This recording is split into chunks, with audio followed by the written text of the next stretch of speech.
Welcome to our webcast. Writing and Developing Social Stories is a webcast written for the early years practitioners, and it's written and delivered by the inclusion team. The aims of the course is to help you understand what is a social story, who do social stories support, and the purpose of them and the end goal, and what features in a social story and how they help, and the presentation of a social story. I think that they've always been a bit of a misunderstood task. Social stories are easy. They are simple pictures with simple words that you present to the child in step-by-step form so they understand what is happening next or how to carry out a task. What is a social story and their goals? A social story is a short story written in a specific style and format, using pictures, symbols and/or words. Social stories are written to describe new experiences, unfamiliar social situations, events, and they support children in responding to these in the correct manner. For example, it could be acting and responding to a situation, such as playing a game with others, sitting down to eat at the table at lunchtimes, or going to have a haircut. They help with transitions and teach routines, and these can be particularly useful when moving rooms, settings or schools. Social stories can also decrease problem behaviours and help children develop empathy. They can be used to address those behaviours and support the new skills that are needed. They also can simplify the goals and skills or behaviours so that they can be easily generalised. Social stories describe what people do, why they do it, and what the common responses are. And they can help children improve skills by providing that guidance and the prompts to respond to it in a correct way, such as responding to another person when asked a question or sharing a toy with another child. Social stories match the skills of all children. Lots of different factors in a child's life can render their ability to understand social situations and establish rules differently. It is not wholly defined by the autistic spectrum behaviours. Cultural differences, communication difficulties and a child's early life experiences play a massive part in developing this skill. Typically, developing children also find them helpful at times of change or when new experiences are happening to reduce anxiety. Why are they useful? They're useful because they're visual and they're pictorial. It's what early years children love. They love to use pictures to support what they need to do.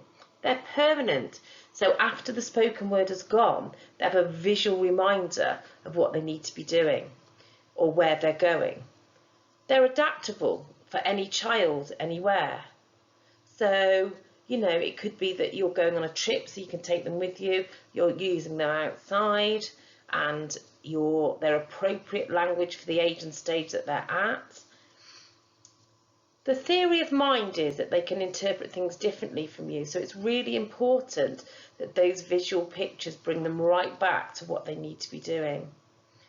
And it's really important that you only use core information, so no information that they don't need to process is on a social story. And how do social stories help?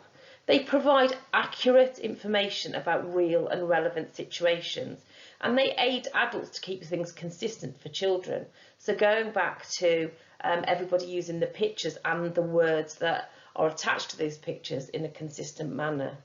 They present information visually because children remember visual instruction far better, and they do not rely on interpersonal contact. So if a child doesn't like personal contact, they can be handed over to them and they can be used independently by them. And it supports their reactions and the expectations of them in what we're asking them to do. And it provides that reassurance that actually, they can do it and they are doing it. And it provides an opportunity for positive feedback for children to look back and share what they've liked and how they've managed, because some children don't have that verbal capacity or skill to be able to do that. Features of social stories are based on careful assessment of a child or children's understanding. They can be written with the child or children's level of language and vocabulary in mind, and usually one aspect or step per page, but can be presented in small steps if it's for a task or appropriate to the child. So for example, if we were going on a trip, it would be a nice booklet that I would share with the children individually and as a group. But if it was a specific task that children need to learn, like lining up or putting their coat on, then I would do that I would break it down in a step-by-step format. They can be written for an individual about a situation they find difficult, and they can be adapted for a small group or a whole group approach. So for example, we talked about the toilet routine. You know, sometimes the children would go to the toilet and forget to flush the chain or wash their hands. So again, I would do a social story around when we go to the toilet. You know, we use the toilet, we flush the chain, we wash our hands, we dry our hands, we put the paper towel in the bin, and then we leave the toilet. So that's a social story we could use in a whole group, but we can adapt it for a one-to-one basis.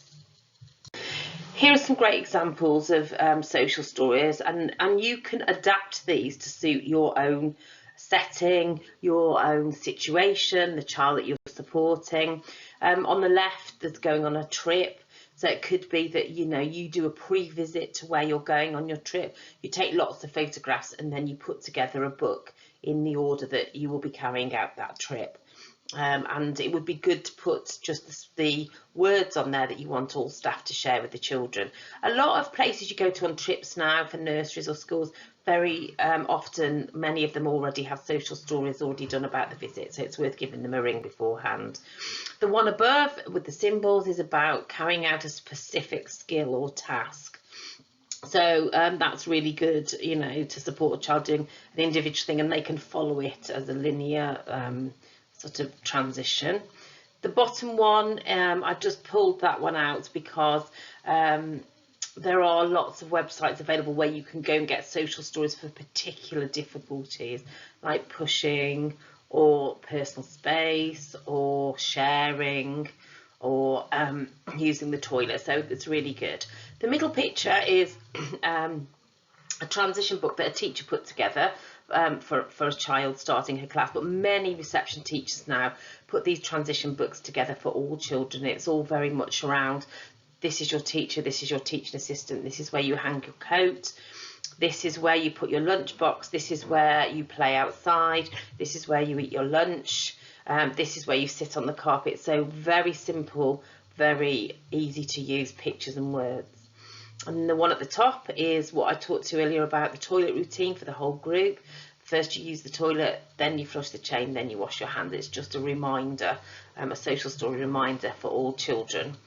And then the bottom one again is a very specific social story for an older child, for a need, and they have lots of written words alongside that.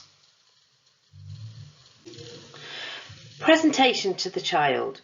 Once you've prepared your social story, for the first time it needs to be offered distraction-free on a one-to-one basis. Social stories are commonly shown to the child on numerous occasions, and for early years these are a sequence of photographed symbols as well as the written word, if appropriate to the need of the child. If in a class situation, it's always good to share with key children first. Stories should be shared frequently prior to the time of difficulty, situation or trip, and the child or children must have the opportunity to share the story with a range of adults to embed. Transition books into school are a good example of this for all children, because teachers, teaching assistants, parents, grandparents, they all share this social story with the children. What social stories can and can't do is that they can't teach a new skill, but they can support the process of learning one. I think it's always interesting, because you just expect children to know, don't you? But they don't.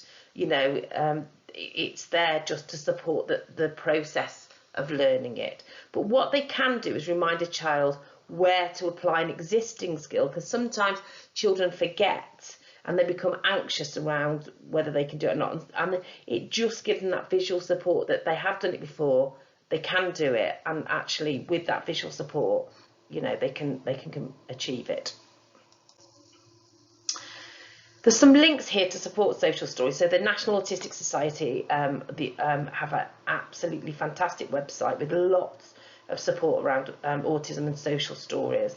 And there's a website there that gives you lots of examples as well. And there's a lot of free downloads as well. But don't overthink it. Social stories sound complicated, but they're so easy. It's just that visual support with reduced language to help children understand what they need to do or what's happening next. Children's Speech and Language Therapy for Hereford and Worcestershire, they've got some great resources on there to support pre-verbal and non-verbal children as well, and lots of visual support and social stories on there.